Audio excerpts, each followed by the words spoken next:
Kenya imeisha kabisa. Hatuna sasa makeo. Kila kitu kwisha kabisa. Wanatudanganya ati baba ako hai.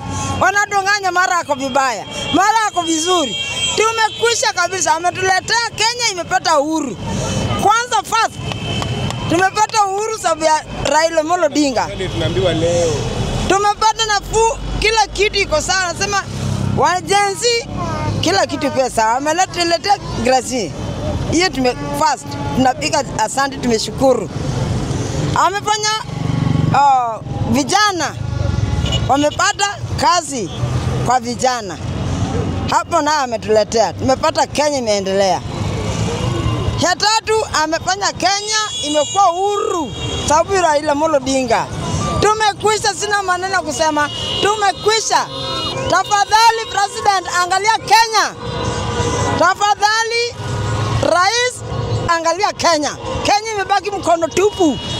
Hatuna imani yetu imekwisha sababu ya Raila Amolo Odinga. Tunaombea Kenya, Mungu, Mwenyezi Mungu kumbuka Kenya. Mwenyezi Mungu kumbuka Kenya.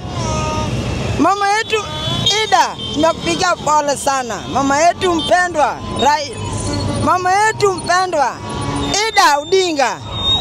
Pole sana penye pale uko. Pole sana. Kenya tumepoteza mtu mkubwa kabisa. Dunia mzima hatuna imani, hatuna raha. Sina cha kusema, naweza sema nyingi kushinda hapo. Na sina cha kusema. Tunalilia Kenya, atulilie Raila, tunalilia Kenya imebaki bure. Jensi, tafadhali mjue vile mnaweza simama na vile Raila aliwaweka. Mkumbuke vile baba alisema. Ameleta grasio. Jensi, tafadhali msimame hapo vile Raila aliwawacha. Tafadhali mkae na imani. Mkikumbuka Kenya vile Kenya iko. Watu imekwisha. Asanteni. Asante.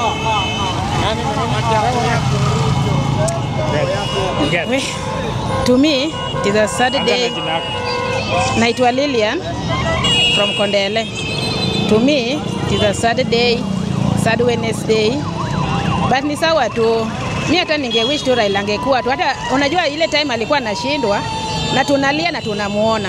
Baada angeshindwa tu na tunamuona. Si eti sasa amekufa kabisa. Hii sasa unajua tumelia na tumelia ya mwisho. Hatutawahi lia tena juu ya Raila. Sisi tulitaka tu akae tu hata kama anakaa 100 years. Angekaa tu. Tiagas ilikuwa imeisha. Na sasa hii naona ni kama itarudi. Hakuna mtu atatutetea. Tulikuwa tumeingia kwa serikali. Sasa haki tusielewi. Ametuweka kwa serikali. Tutakaa kwa serikali ama tutatolewa? Hiyo ndio question yangu. Kama tutakaa bado tu kwa serikali ama tutatolewa kwa serikali sasa juu sasa Raila yuko. Sasa yeye ametuacha tunakaa kwa serikali, tunakaa na amani for 2 years. Sisi kama watu wa Jaluo alijua tunataka serikali akatuacha ndani ya serikali. Hapo kwa serikali tutakaa kabisa ama after Raila kuzikwa tutarushwa nje. Mimi to me nimefeel sana. Nilitaka tu Raila kae tu. Hata nilitaka simame hata 2027 ashindwe. Lakini bado tunamuona. Hata kama tunalia kama hako. Sasa hivi unajua sasa tunalia na tutawahi lia tena. Tumelia ya mwisho. Na ameenda kabisa.